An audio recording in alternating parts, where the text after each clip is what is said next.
Welcome. In this video, the new event, the Full Scales of Azur Lane, will be summarized. Throughout the video, there will be spoilers for the story of Azur Lane. If you don't want to be spoiled, please go and play the game. The Full Scales begins on the closing day of the World Expo. Memphis comments on how quiet it's been the past few days and that she's getting caught up in the excitement.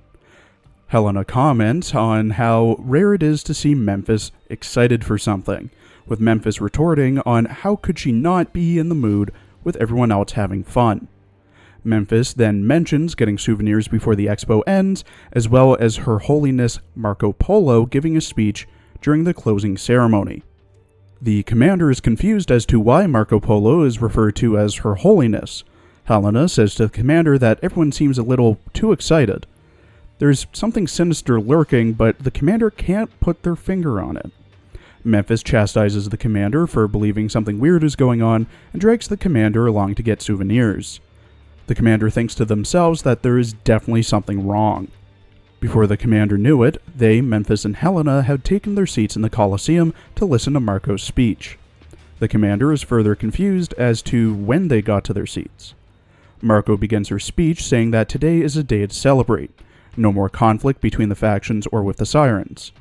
The commander says that they need to put a stop to this because people are behaving abnormally. They snatch Memphis's communicator away, causing Marco to panic. She knows what's going on.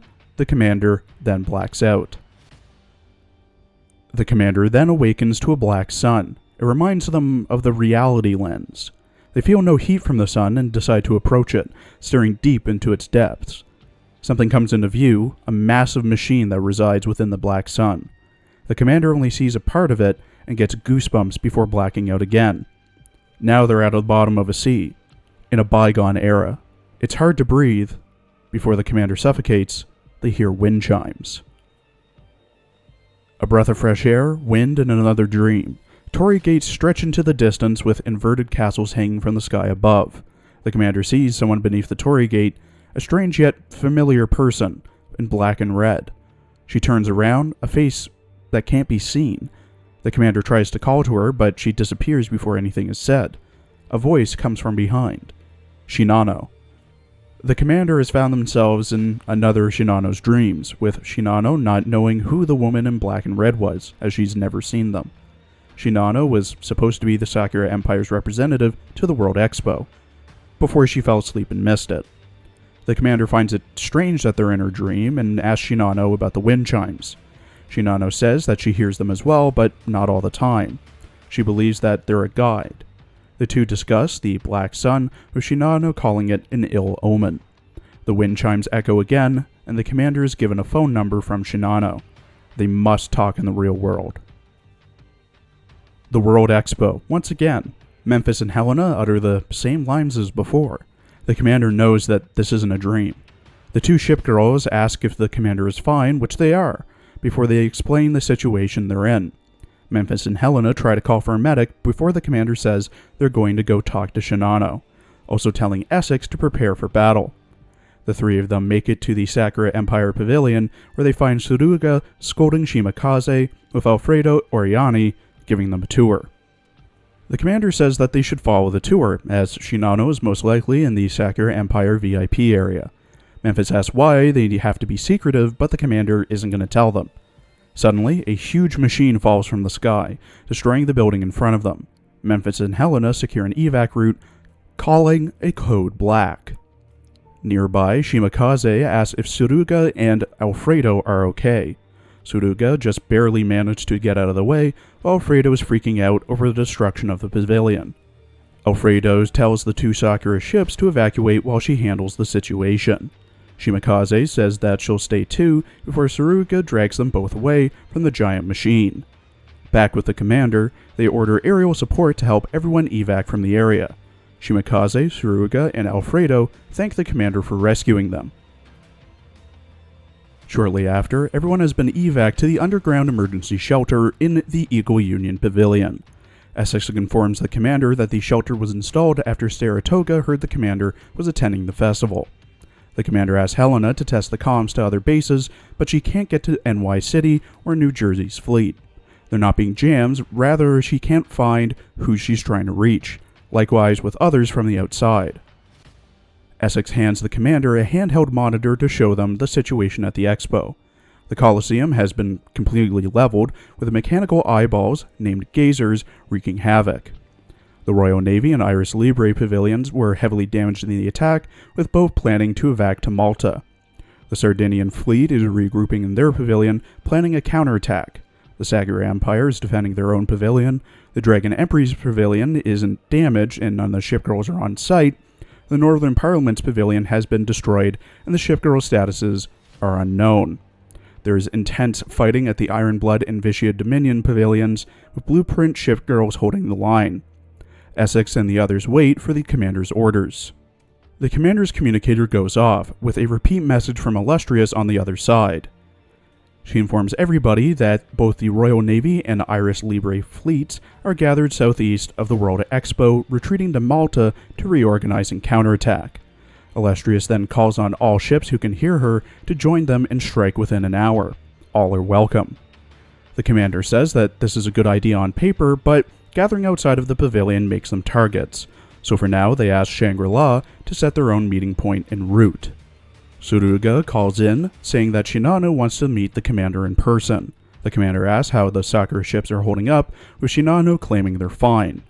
Shinano agrees with the commander that gathering forces is a wise plan of action, with someone saying that there's somewhere better to gather than the shelter they're in.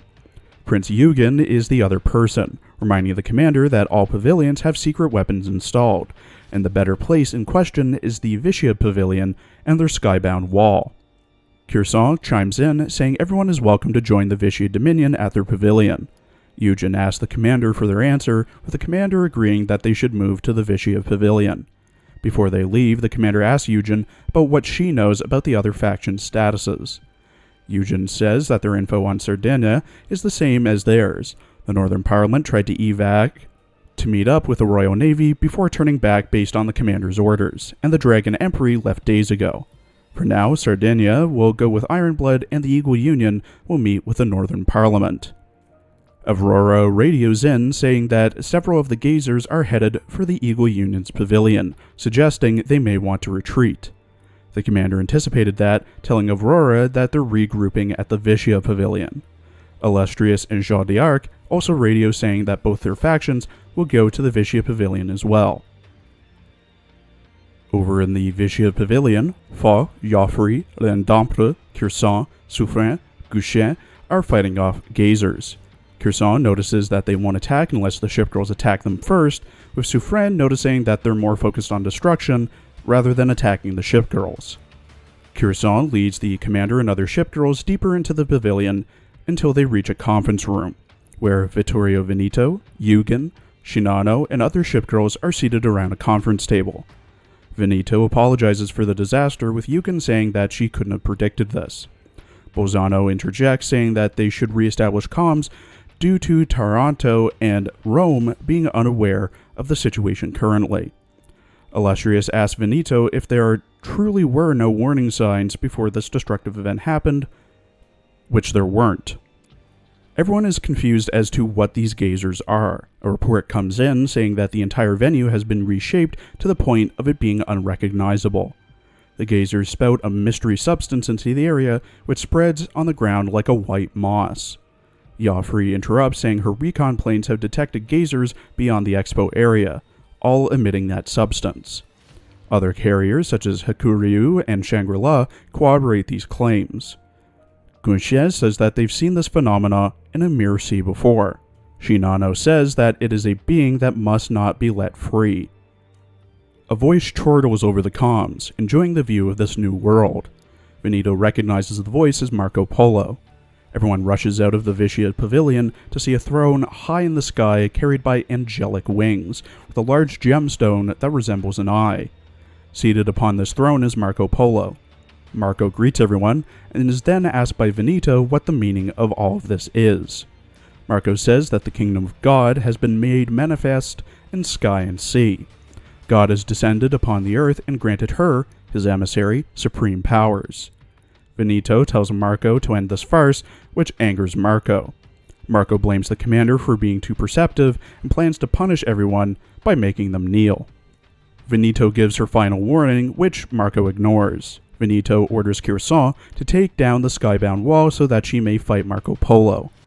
The commander calms Veneto, reminding her of the power gap between her and Marco. Gauchin asks Jean what's on Marco's head, with Jean being certain that it's the crown of the Holy See, something that was stolen. The crown that's supposed to be under Marseille's protection. Marco claims that the crown landed into the hands of the one who deserved it. All that's left is to wait for this chaotic noise to change to a beautiful hymn. Marco lets out a demonic laugh before flying into the distance. The gazers now begin to converge upon the Vicia Pavilion. Essex reports that a fleet of mass-produced ships have appeared nearby, but they're nothing like they've seen before. Faux remembers them as the Tribunal's Mechanicus Confessors, something that's only supposed to be a prototype. Joffrey says that she's never seen them, and Clemenceau has never talked about them either, hinting at Curacao to tell everybody about them. Before Curacao is able to say anything, Clemenceau radios her, telling Curacao to lead all of the Vicia ships out of the World Expo venue. The other ships and the commander whisper among themselves, believing that Clemenceau and Marco may be working together. But why reveal now? All Clemenceau wants is to vacate the Vicia ships to safety, with the commander allowing them to leave. If Clemenceau wanted to eliminate the rest of them, she would have disabled the skybound wall. The Vicia Dominion has never been hostile towards them, so it may be possible that Marco is influencing Clemenceau into madness. All the shipgirls have faith in the commander and the risky gamble. The Vicia ships manage to escape from the World Expo and end up in the Mediterranean Sea. None of the gazers attack them, just as Clemenceau promised. Faux asks Curacao to explain everything, but she doesn't even have a clue what's going on herself. All she knows is that Clemenceau claimed she had a genius plan, and that everything will go well if they follow her instructions. Clemenceau then calls Curacao and gives her coordinates for the next location, telling her to be ready for a battle when they arrive. However, they must not engage anything until they reach that area. In the waters around Toulon, the Vicia Dominion and Iris Libre have formed a coalition to respond to the gazers. Jean Bart is on call with Clemenceau, with Jean being displeased that Clemenceau wants the fleet to return to anchorage, saying it's their duty to protect humanity from this threat. Clemenceau is aware, which is why she wants them to return, as she doesn't want the lives saved from the commander to go to waste. Jean still isn't having it, which causes Clemenceau to have Gascon persuade her. Jean finally gives in and asks what Clemenceau is planning, but Clemenceau says that she'll explain everything once it's over. Jean smashes the comms unit into her armor, denting it. Pissed off, Jean still has everyone return to anchorage. Painlevé tries to reassure Jean, believing that Clemenceau has a plan, but Jean thinks that she's changed. Back with the commander, they step out of the Vicia Pavilion and observe that the white moss-like substance is still growing and spreading, along with the gazers and their cohorts. Illustrious informs the commander that their analysis of the substance may point to where the smaller enemies are coming from. 2 pictures from a recon plane show that these enemies come from cocoon-like objects. Shinano proposes that they may be in a dream, but she doesn't conclusively know. The commander explains that they'll treat everything in this space as a mirror sea. In order to free themselves from it, they need to neutralize whatever controls the sea, be it Marco Polo or something else. Essex alerts the commander that the signal is back online. The flow of incoming signals overloaded the line, meaning that their allies are still out there. The commander says that they need to re-establish a chain of command, with Memphis, Gauchin, Aurora, Z2, and Noshiro all being nominated or stepping forward.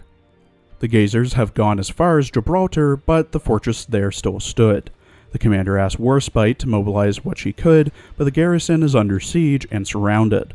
The commander assigned Eugen as the lead of a detachment of Ironblood ships to provide support. The Iris and Vicia forces in Toulon are anchored, and the commander has no idea what they're up to. Veneto brought these ships under Marco's control back into the fold. Clemenceau stands in front of Mount Vesuvius, the most dangerous active volcano in Europe. Multiple comms windows flicker around her. Marco calls into her asking where she is. Clemenceau says that she's on the outskirts of Rome and reports that all the roads are covered with divine vestige, which makes it hard to navigate around it. Marco complains that the ship girls at the expo are hell-bent on surviving, as well as being unable to get her fellow Sardinians to her side. Marco then asks why the skybound wall hasn't been torn down yet, with Clemenceau saying turning it off isn't that simple, and if Marco wants it gone, she could use her Oculi Dei. Marco then tells Clemenceau to put some pressure on the expo. Clemenceau calls Jean, giving her the clearance to sortie, with Jean already planning on taking down the enemies at the expo. Clemenceau corrects Jean, telling Jean to target the ship girls and use the help of the Oculi Dei. Clemenceau rants about how defeating humanity will help them finally be free. Jean asks if Clemenceau is out of her mind and metaphorically spits in her face, saying that she won't follow Clemenceau's plans. Clemenceau excommunicates Jean Bart and all that side with her before hanging up. She then wonders what the commander will do now. Back with the commander, Memphis reports that the Iris and Vicia fleet have engaged the Gazers, meaning that the Vicia Dominion haven't sided with Marco. The commander sends out a fleet to assist Jean Bart, while also being suspicious of Clemenceau. The Royal Navy fleet should be arriving soon, with Memphis suggesting that either Clemenceau has gone insane, or it's another one of her ruses. Back with Clemenceau, Marco asks where she is currently. She's on her way to the safe house that Marco told her about, as it's about time for her to go to the expo due to the mass-produced ships finally arriving. Marco informs her that Flandre is waiting for her in the safe house, as well as sending Trento Meta to help. Clemenceau talks to herself, calling Marco reckless for showing her full hand this early. Clemenceau calls Kherson, telling her that Flandre will come to where Kherson is to meet her. Once Flandre arrives, call everyone to regroup with her, and then move to new coordinates to fight Trento Meta. Don't sink Trento, however, just incapacitate. Clemenceau hangs up and closes all of the holograms, before raising her staff high. At that exact moment, Mount Vesuvius erupts, and Clemenceau sets out. Over with Marco, she sits atop her throne and watches as a beast crawls from the deepest depths to reality. The distant eruption of Vesuvius distracts her, before she spies a man in white armor, wielding a bow, and flying on top of a horse. Blanc. The secret weapon of the tribunal flying through the sky after leaping out of the volcano. Blanc begins rushing towards Marco, aiming his bow at her. The throne crashes down like a rock after Blanc shoots. Marco worriedly calls Clemenceau, asking what's going on and to come rescue her. Clemenceau explains that the mounted archer is Blanc, the tribunal's Mechanicus harbinger of conquest, allowing her to regain control of the mass-produced ships. The betrayal finally dawns on Marco, Clemenceau saying she's stopping Marco because they're friends and for Sardinia's future. She tells Marco not to be a villain, but the clown like she was born to be. Marco mutters in disillusionment, with both her and the throne sinking beneath the waves. A large fleet gathers in front of St. Helena's Island, all flying the Irish Orthodoxy's flag, a reunited nation once more. Richelieu addresses the fleet, saying that they must rejoin forces with their estranged sisters so that they may be strong and fight this new threat. They must not turn a blind eye to their ravaged home or suffering friends. They must fight until they breathe their last. Jean and Painlevé are losing stamina from fighting the mass-produced ships, both trying to figure out what their next plan of action is. Richelieu approaches the tired Jean, telling her not to give up. All the Vicious ships speak over the comm, saying that reinforcements have finally arrived and the enemy is being routed. Jean has many choice words for Richelieu, but for now, there are enemies out there that must be taken care of, and Richelieu asks Jean to join her. Jean says that she doesn't speak for the Vicia Dominion anymore, since Clemenceau has excommunicated her. This doesn't change Richelieu's offer. Jean agrees that it's time to put their past behind them and discards the torn banner of the Vicia Dominion before kneeling in front of Richelieu. Richelieu restores the Templar Knight status of Jean and all other Vicia ship girls. Both sisters are happy to be reunited, but Gaston silently slips away after witnessing it all. The world changed in an instant when Marco's throne fell, a fake night sky covering the land and the danger yet still growing. Clemenceau radios the commander asking if they enjoyed Marco's downfall. Paimat chastises Clemenceau, saying she better not giggle and say that everything was an act. Veneto demands an explanation, with Clemenceau confirming that it was all an act, one of trying to convince that she and Marco were allied. But by doing this double cross, she was able to release the Horsemen of Conquest. The skybound wall could have easily withstood the Watcher's attacks anyways.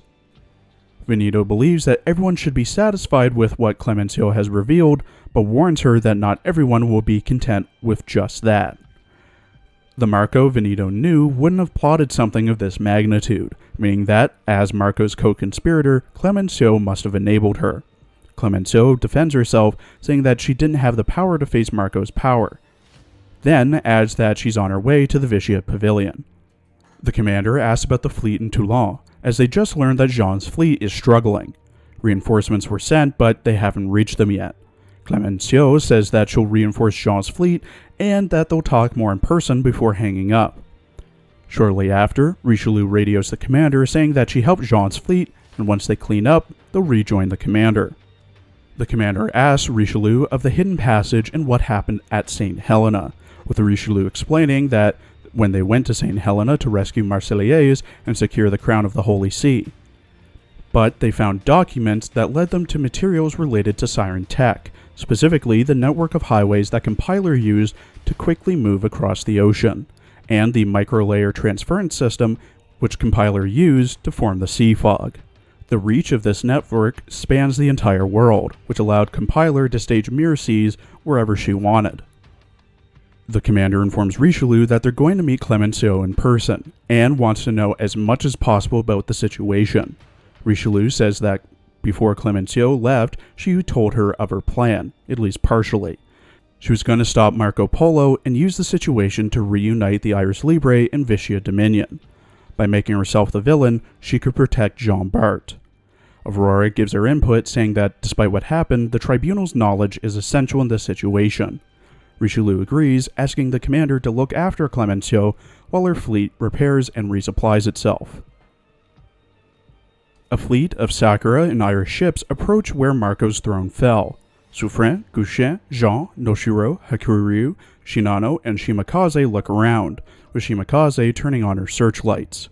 While looking around, her searchlight lit up a hole in space, completely absorbing the light shown on it. Noshiro theorizes that it may be another spawner of enemies, as the aircraft come from liquid cocoons, ships from solid, so this would make gaseous enemies. Shinano, Jean, and Hakuryu agree that they should attack it, with Hakuryu's bombers dropping bombs on the cocoon. The cocoon retaliates with a shockwave, and then a black mist that engulfed everyone. Noshiro calls out to see if everyone's okay, while Hakuryu reports of enemies coming out of the cocoon. Shinano tells everyone to evac, mustering everyone's strength in one direction will allow them to escape. Memphis Meta suddenly appears and claims that she knows the safest route. Shinano asks who she is, with Memphis Meta saying that she'll explain later and that she's a friend of the commander's.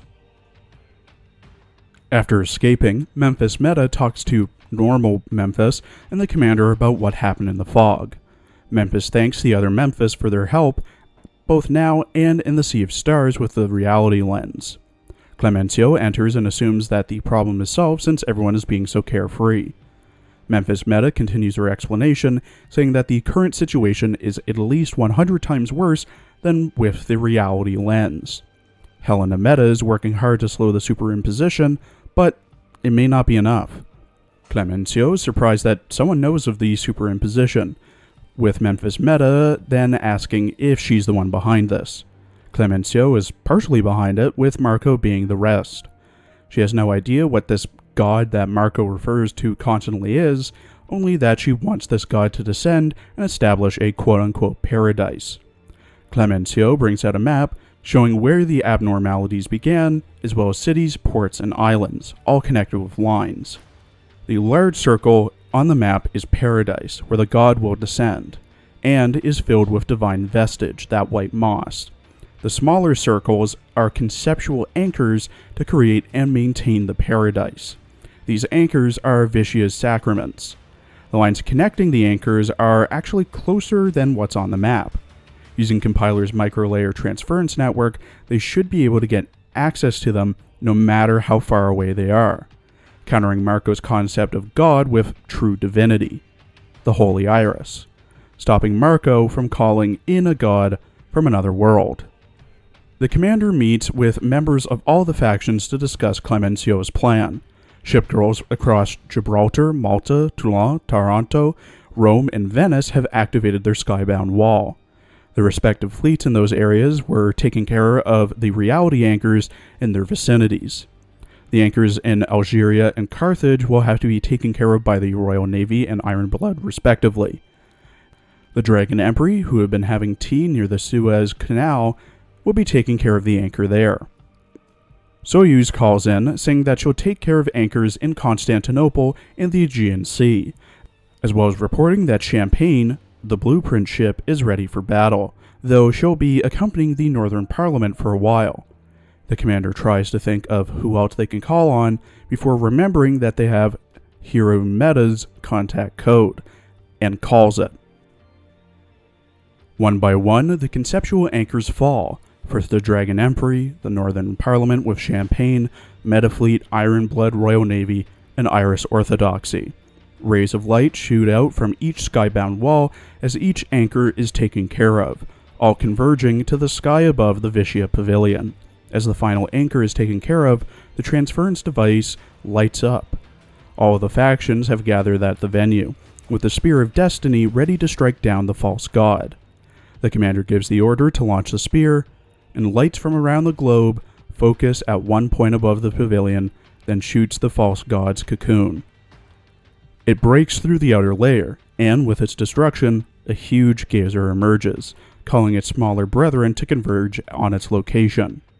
All of the factions stand ready to fight the false god with the commander. All they need to do is give the word. The United Grand Fleet closes in on the false god. The vanguard takes care of the smaller ships, while the rest continue to make their way to the false god itself. Shinano remains beside the commander to ensure their safety, with Memphis reporting that the vanguard's attack on the false god was fruitless. The commander gives the order for everyone to focus their guns on the false god, as it's time to make their next move. Their attack still can't breach the defenses, not of the false god, but of the small girl in front of it. Arbiter the Hierophant 5. Marco Polo's false god.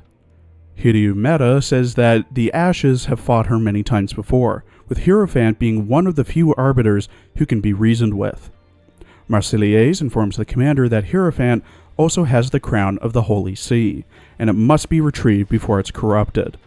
The commander stares at Hierophant, who herself stares back. She is the figure in the nightmares, a threat to the world that cannot be allowed to exist. The commander gives the order to hit her with everything they have. There's no effect, and more geysers keep piling in. Noshiro asks Shinano if this is the same as their Sakura barrier domains, a sort of way to keep hidden. The true physical form is somewhere in the geyser's barrier domain. The commander says to continue the assault. Hierophant calls for everyone to cease talking to everyone's minds in a machine-like voice. The riggings of all shipgirls slow or go haywire. Blueprint ships and mass-produced ships barely felt anything, with the meta ships being worst affected. Clemencio gives Gascon the order to force a direct connection into cognitive space. The Black Sun, the other sacrament that Marco Polo received from God. One, says Hierophant, and moves her body for the first time. She raises her wand and shatters the vision of the Black Sun, regaining control once again. Hierophant launches an air attack using the drones of Devil 15.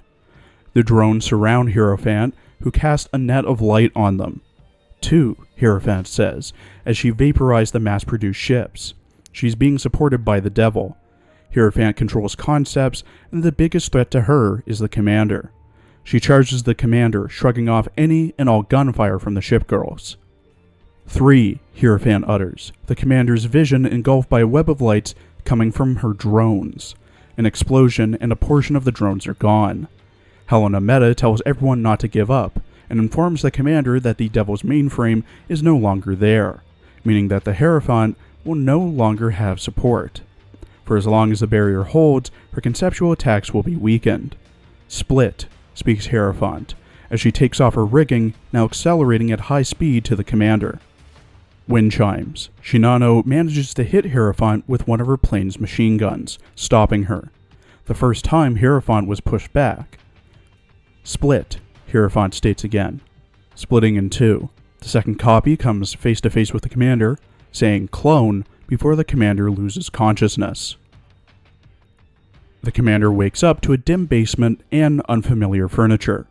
Two sets of footsteps come down the corridor. Hierophant, who is next to the commander, freezes in place when she hears them.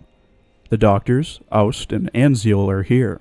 The two are discussing how to end the stalemate, with Aust introducing the first daughter of the Arbiter program, Hierophant. She's able to use quantum intelligence to replicate everything that makes a human human. Everyone who's ever talked to her never realized it was a robot.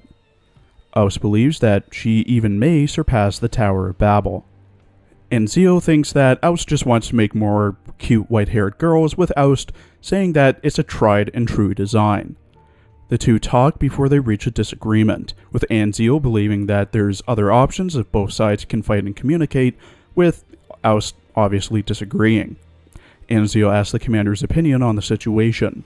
The commander says that peace must be an option if both can communicate. Anziel is delighted by this response before light fills the commander's vision. A familiar door in a pure white chamber appears. It's time for the commander to go home.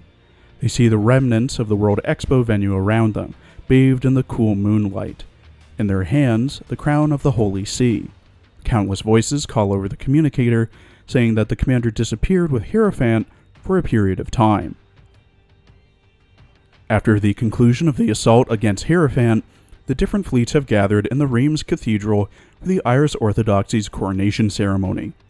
Richelieu and her compatriots appear before the cathedral's podium, with the cardinal herself wearing the robes that convey her new power.